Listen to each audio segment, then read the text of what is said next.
3. Ang Diyos na dito, pag pinupuli mo, binibigyan ka ng kalakasan ng Diyos. Amen! Everyone say praise the Lord.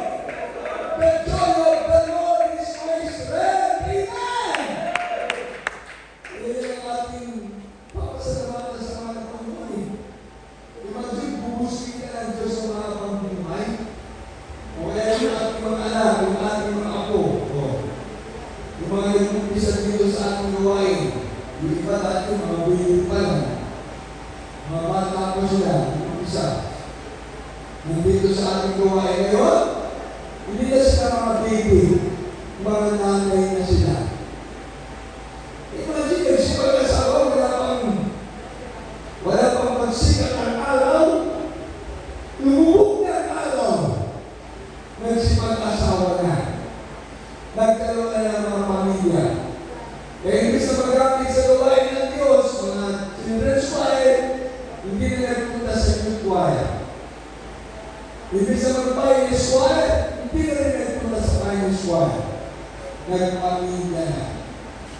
Yung iba, nagkaroon na ng mga pamilya.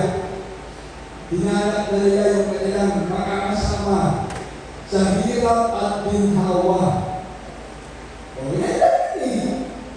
Kaya pag gusto mo na maaraw pagpapamilya, talagang pumunta ka sa hirap at ginhawa. O, nauna yung hirap, now sa uli ang ginhawa. Kaya sa pag-iikot sa Panginoon, huwag ka mapagod sa pagawa ng mabuti dadating sa araw-araw mo yung ginagawa mo sa Diyos. Amen! Everyone say praise the Lord! Kaya tuwang na akong nakausap doon sa akin, sa Paris-Kiss. Sabi niya kay Brother Chris, ang pay-pais natin ang balbi. Brother Chris natin, Bariso. Sabi mo na nakausap mo, napagkamalan pa ang pastor. Pastor! Anak ng pastor. O Tim Richard na hindi manalang. Eh, grabe, yun rin pag-respeto daw nila. Kasi mga nandun, may mga komunikasyon na sila. Ang tawag sa mga nanunguna, mga pastor. Diba, may makita ko na ipina yung buhok mo. Kaya sabi ng pastor, hanap na pastor. O sige na. Ang pag-pay sila, teka nagwayo, hindi sa Bariso. Ang pagbagtik, bakit isuna iti? Hindi pa inadari ang nagsimple na kay Jesus. Eh kaya pa na pagkamalan na ang pagbagtik isuna naman. Kaya gamin, ni pagkat na gamin kita basura. Ako Diyos! Dahil hindi nakita na. Kaya napakahirap pala no. Binubot nila ng kasi mga basura. Lumapit ka nila. Eh, siyempre, yung balik na. Matuloy. Pero nagbarong na siya. Nagbarong na. Nakita na nila. Ang pay-payso ni Apo Diyos. Amen! Yung dati matuloy, nakasok na ng bahong. Amen? Everybody say praise the Lord. Na itong ating mga youth choir, mga playlist choir, kayo magpapakita dun sa mga pagbuhay, sa mga kapatiran natin, na sinasabi natin, dito nagbabago ang Diyos. Amen? Therefore, remember being Christ is a new creature. All things are passed away. All things are passed away. Behold, all things are become new. Amen? Everyone say praise the Lord. Remaining verses. Masa. Ulit niya nagagad. Proverbs 8:17. John 14:15.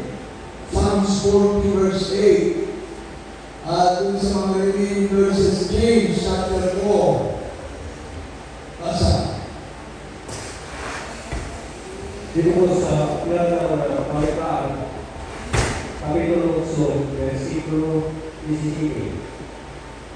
Aking iniibig sila na nagsisihilig sa akin. Amen. Kaya ako nagsisihanap na masikap sa akin ay masusukuan ko. Amen. Amen.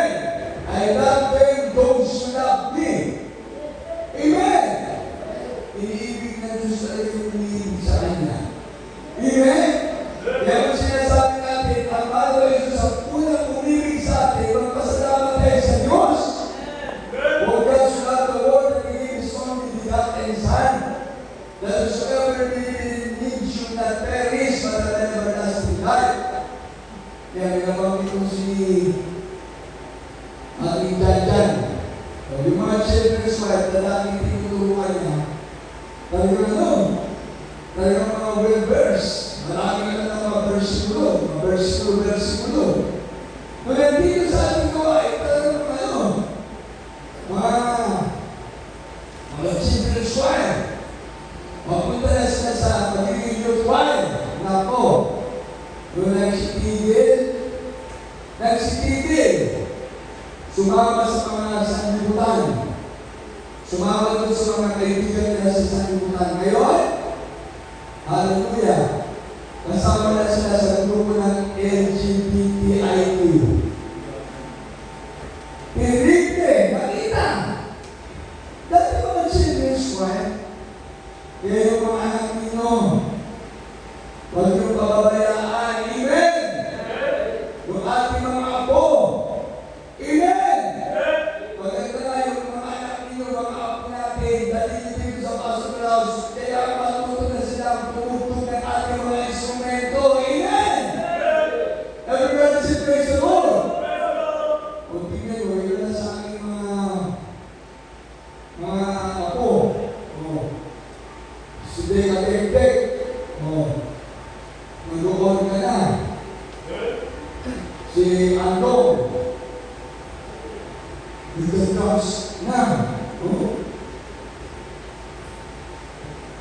Tumutugtog na. Ay, doon sa kabila, doon. Sa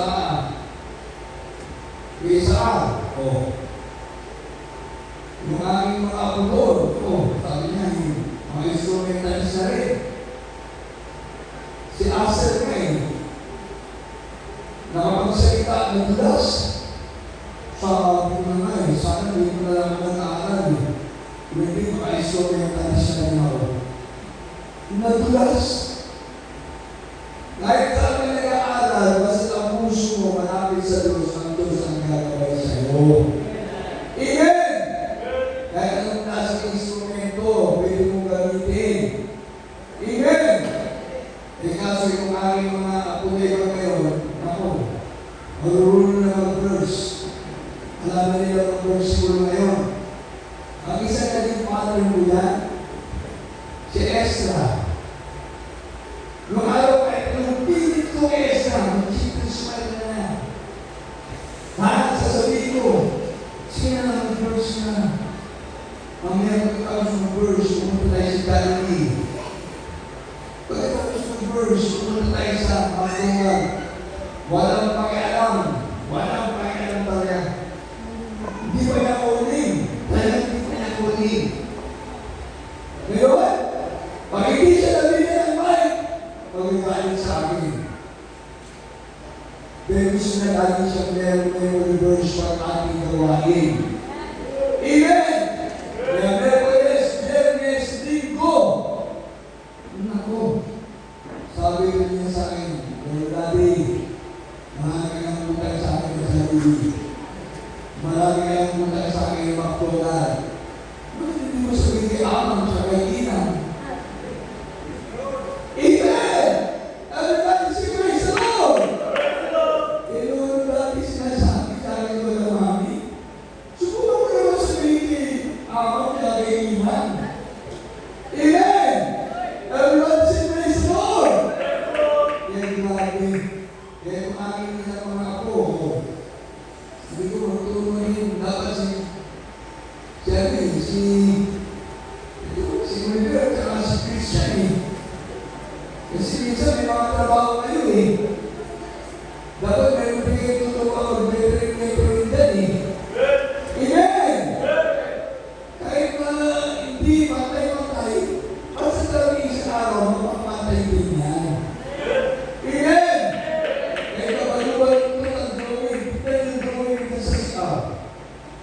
O, tingnan nyo. Huwag nyo matulad yung drawing ko dyan, ha? Sabi ko, tignan lang ninyo. Amen! Kaya, salamat sa ating mga Panginoon. Amen! Everybody say praise the Lord! Kaya sa pag-ibig natin sa Diyos, iniibig tayo ng Diyos. Amen! I love them, those who love me.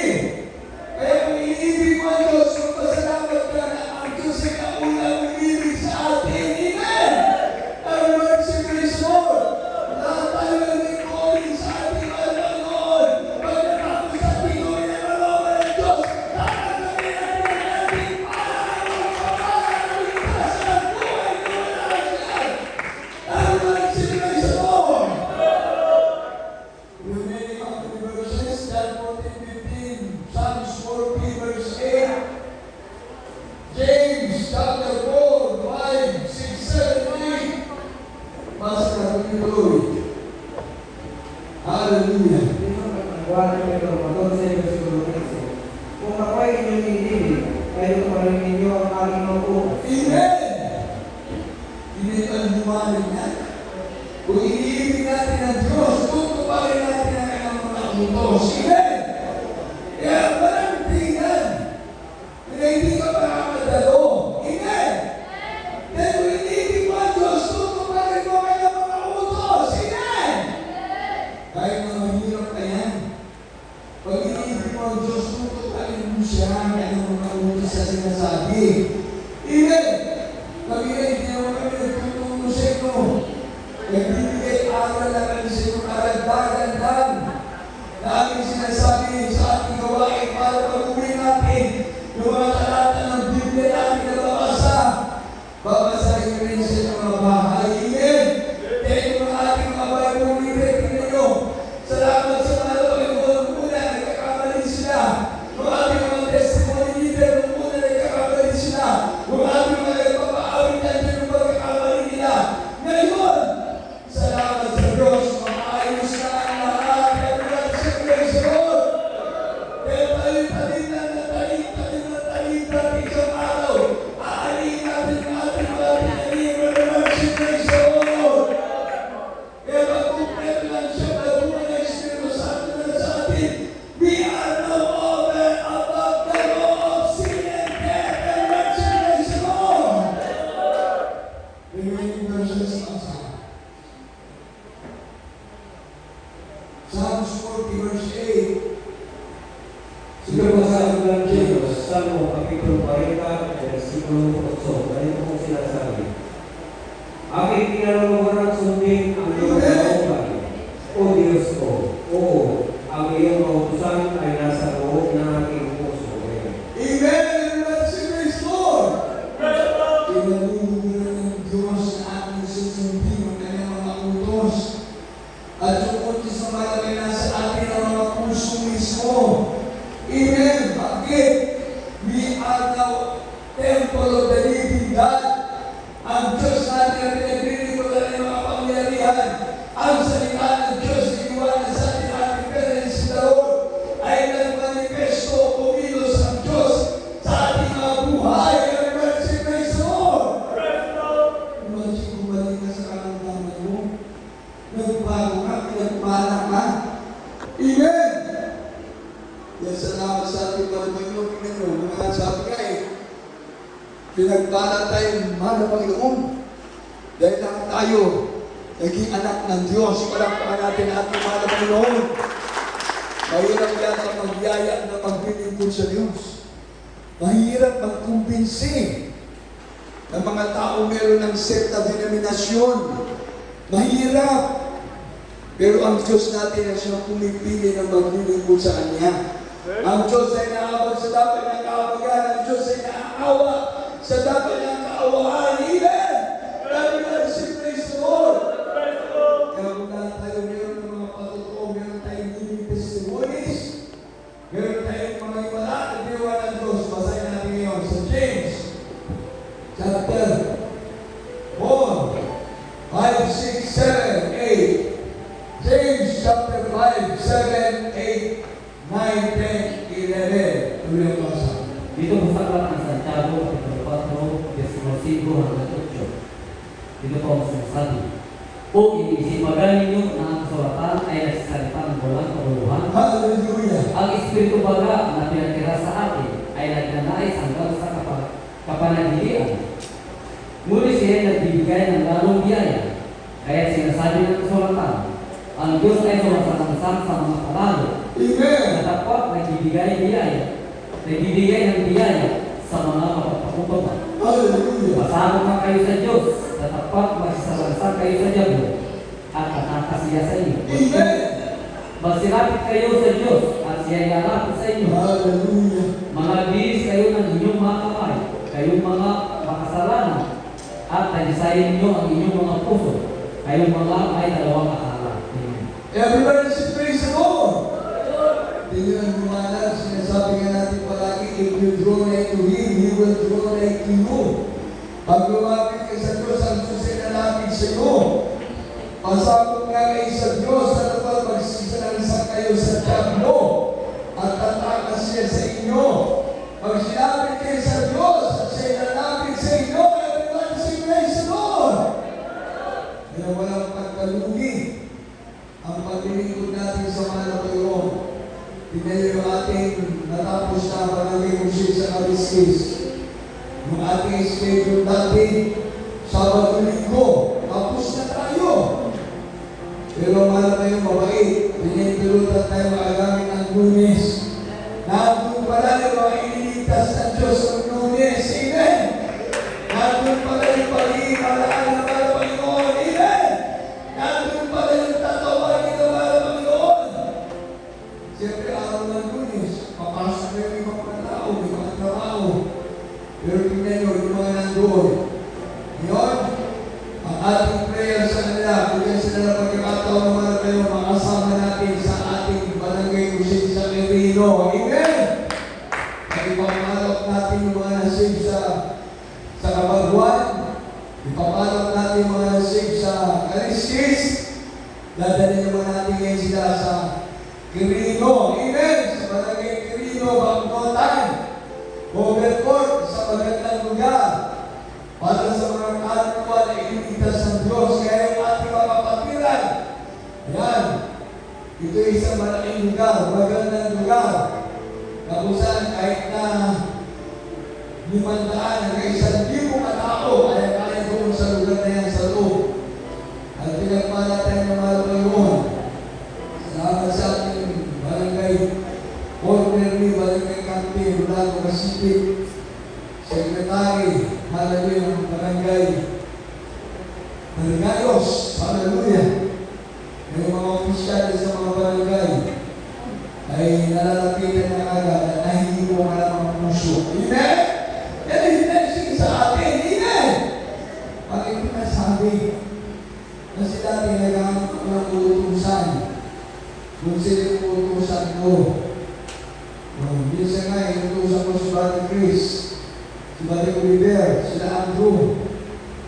Kaso, hindi na nakabalik. Pero ngayon, salamat sa mga Panginoon. Binigyan tayo ng pagkakataon ng mga Panginoon. Amen! Na mga kasama natin ngayon. Ayan. Nagigamit tayo ng mga Panginoon. Yung ating mga elder, isa lang makisunyo ko sa inyo, mag-alin na kayo ng prayer and fasting. Para magsalita tayo sa pulpito, nandiyan yung anointing power of God. Amen! Ang kailangan natin anointing power of God. Subukan naman natin minsan ng magutom. Hindi kaya ng 3 araw. Everybody say praise the Lord! Kaya natin kung kumain sa 10 araw. Praise the Lord pa rin! Kaya natin kung kumain ng 21 days. Praise the Lord pa rin! Kaya natin hindi kakain ng 4 araw. Wala nang praise the Lord na lalabas. No? Kasi ang aking alam, walang namamatay sa prayer and fasting. Amen! Lalo na habang ating buhay. Amen! Everybody say praise the Lord! Last verse, ating basahin, ating mga children's choir, nandyan. At ang song natin para sa ating horizontal na diretso na tayo. Isa na ng Santiago, Kapitulo 5, versikulo 6 hanggang 11. Inyong hinatulan, inyong pinatay ang matuwid, hindi niya kayo nilalabanan. Hallelujah. Magtiis na kayo, mga kapatid, hanggang sa pagpapalit ng Panginoon. Narito, inaasahan ng magsasaka, ang mahalagang bunga ng lupa, na may pagtitiis, hanggang makalbapit ang ulang maaga at uli. Magtiis din naman kayo, pagtibayin ninyo ang inyong mga puso, sapagkat ang pagpapalit ng Panginoon ay malapit na. Huwag kayong mag-usapalan, mga kapatid, laban sa isa't isa, upang kayo huwag makatulad.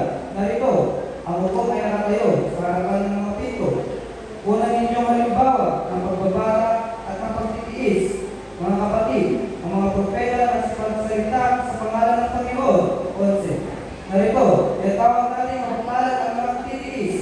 Inyong nabalitaan ang pagtitiis ni Job at inyong nakita ang pinapangyari ng Panginoon kung gaano ang lubos na pagkakaba at pagkamawain ng Panginoon. Amen.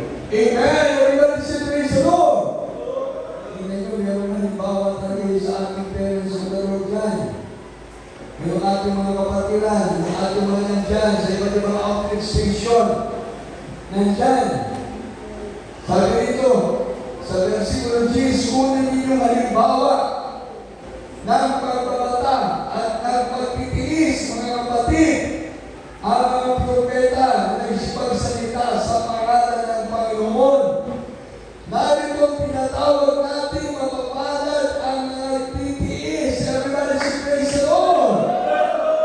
Inyong nabalitaan ang pagtitiis ni Job at inyong nakita ang pinapangyari ng Panginoon kung gaano ang lubos na pagkaabag at ang pagkamaawain ng Panginoon. Everybody say praise the Lord.